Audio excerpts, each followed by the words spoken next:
السلام علیکم ورحمت الله وبرکاته. د حماسي کاروان د ګروپ ټولو ملګرو الله پاک مو روغ جوړ لره. الله مو حافظو ناصر سا یو ورور حامد کوچیوال په نامه پوښتنه کړې ده چې په یوه ښځه باندې سحر سوی ده. نو هغه دعا مې ورلیږلې وله، دی وی چې دی دغه دعا نسي زده کولی، څه وکړي؟ نو محترمه وروره، ښه خبر دا ده چې قل اعوذ برب الفلق قل اعوذ برب الناس دې ډېر ووایي، ځکه نبی صلی الله علیه وسلم باندې چې سحر سوی و، رسول الله صلی الله علیه وسلم د سحر دپاره همدغه آیتونه الله پې نازل کړل. دا دې ډېر وایي، انشاءالله الله عز وجل به یې جوړه کړي. وعلیکم السلام ورحمت الله وبرکاته. یو ورور پوښتنه کړې ده چې د نر دپاره دیره وهل جواز لري که نه لري؟ محترمه وروره، محققین علما داسې لیکي چې هر هغه آله د موسیقي چې هغه په انسان کې طرب او نشأت راولي، سړی نڅا ته هڅوي، ګډېدلو رقص ته هڅوي، د هغې آلې غږول اسلام کې ناروا دي وروره. صرف د ښځو دپاره په واده کې هغه هم د اعلان په طریقه باندې جواز لري. محترمه، الله پاک نر دپاره دیره وهل جواز نه لري. حتی محترمه علامه ابن الحجر رحمه الله کف الرعاع کتاب کې لیکلی دي، وایي هغه زمانه کې د دوی په زمانه کې دا سینی څه ده، د چینی کاسه، دا باندې به په قلمونو باندې به وهله، داسې لکه دا اوس زمانه کې چې بعضې چټان بوشکه وهي. نو دا ضرب الاقلام علی الصینی دام ناروا ده، چې یعنې اوس زمانه کې مونږ بوشکه وهو، یا پخوانۍ زمانه کې به مدرسو کې طالبانو تالی وهله، لګن به ورسره و. نو دا ټول اسلام کې ناروا دي، ځکه دا طرب پیدا کوي. الله دې جوړ لره وروره، کامیاب اوسه. وعلیکم سلام.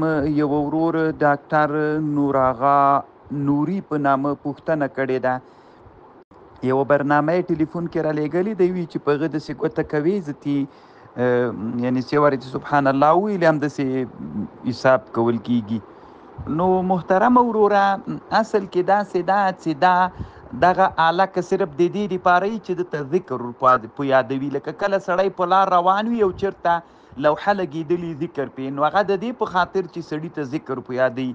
اوس تسبیح دا خو دا معنا نه لري چې دا تسبیح او برکت ته یو لوی سبب ته، بس سړي ته الله ذکر پې ورباندې په یادوي، سړی دې ته هڅوي چې ذکر پې باندې وکړي.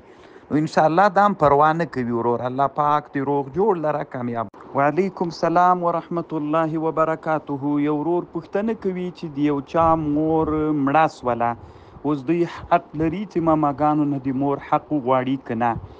نو محترمه وروره، حق خو یې نه ساقطه کېږي، خو په اسلامي قوانینو کې یو قانون دا ده چې دا دعوه چې 15 کاله پې تیر سي او دا مدعي غایب هم نه وي، حاضر وي، دعوه یې نه یې کړي، نو پس له هغه نه باید دعوه وانه اورېدل سي. محترمه، الله دې جوړ لره، کامیاب اوسه.